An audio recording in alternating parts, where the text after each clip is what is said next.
President Bola Tinubu on Wednesday signed the Electoral Act 2022 Repeal and Reenactment Bill 2026 into law, marking a significant update to Nigeria's electoral framework just over a year ahead of the 2027 general elections. Now, the new legislation, which repeals and reenacts the 2022 Electoral Act with key amendments, follows weeks of intense debates, emergency sessions, and divisions in the National Assembly. The bill was passed by both the Senate and House of Representatives in mid-February 2026 after harmonizing differing versions, particularly around result transmission methods and election timelines. Against that backdrop, we're now being joined by Director, Center for Democracy and Development, Dr. Haruna Dauda, to discuss how the Electoral Act 2026 can impact the conduct of the forthcoming elections. Good to have you with us, sir. Thank you. My name is Dauda, Dr. Dauda Garuba. Thank you for the correction there, Doctor. Now, despite the hues and cries over the shortcomings of the Electoral Act 2026, the President has assented to it. What is next for civil society organizations at this rate, you think? Well, at this stage, everything seems to have been sealed. I remember in one of the meetings we had discussing these issues, we also had to predict several scenarios of what will likely happen.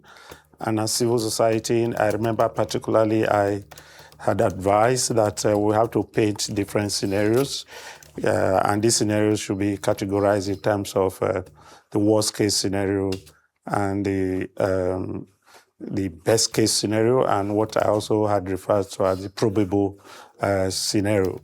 And at this stage, the electoral reform bill has been signed, and there seems nothing that can be done in the current situation. We also just have to get to the field and work within the context of what is available, and then also begin to see if in future there will be maybe some probable corrections that we want to see. But as it stands currently, the deal has been sealed. So we'll have to work with what is available. All right. I mean, you led with saying that everything seems to have been sealed, and now you concluded by saying that nothing can necessarily be done.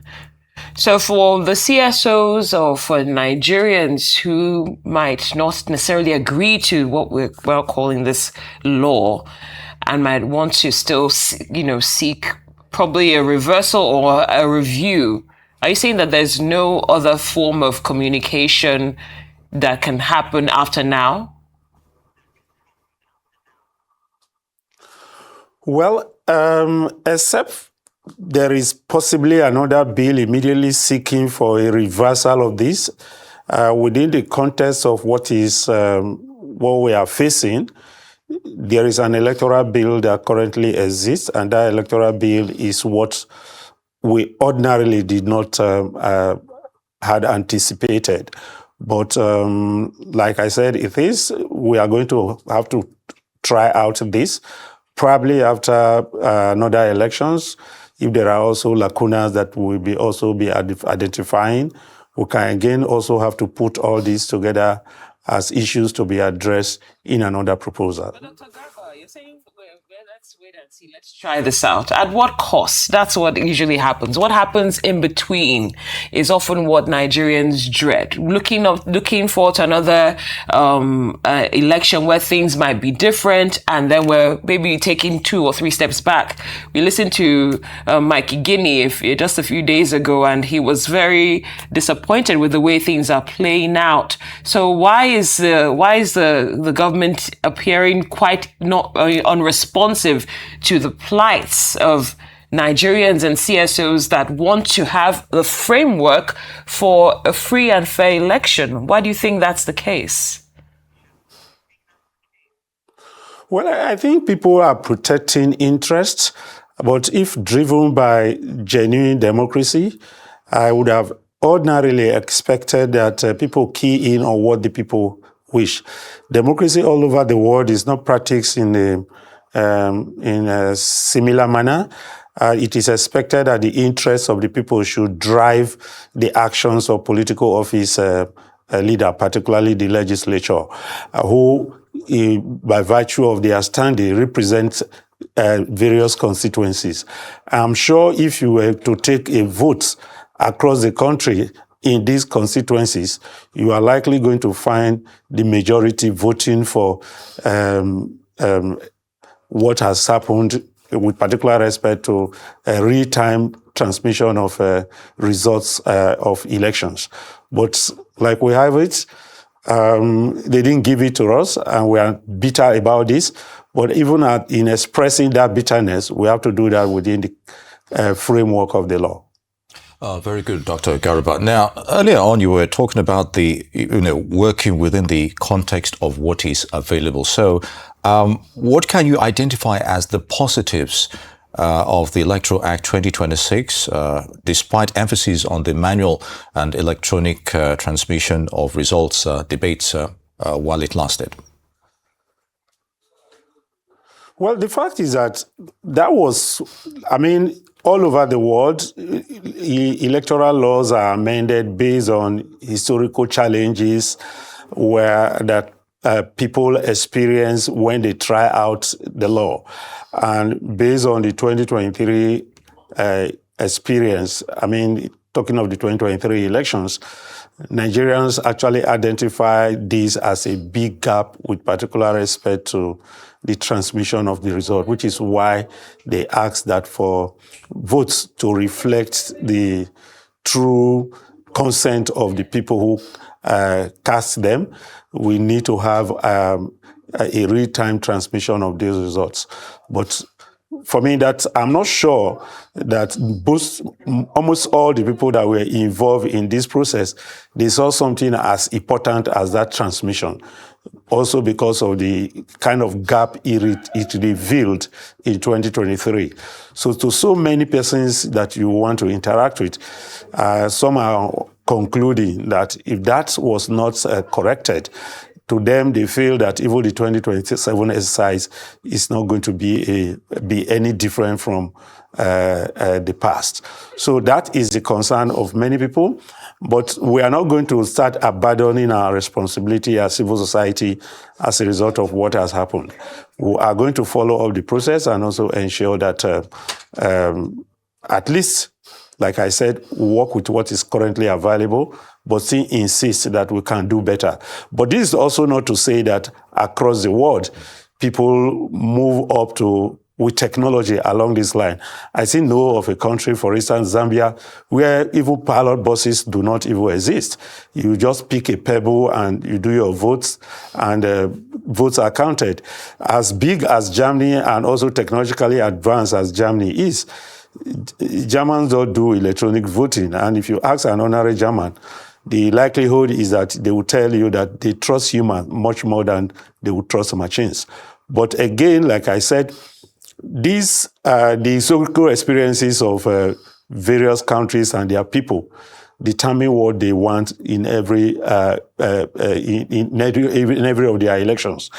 Ghana, for instance, that is here, that we acclaim their elections each time they vote, don't even go the extent of what Nigeria goes when it comes to the use of technology in elections. So Dr. these things are defined by history of experience. Those are great examples with Ghana, Zambia, and Germany.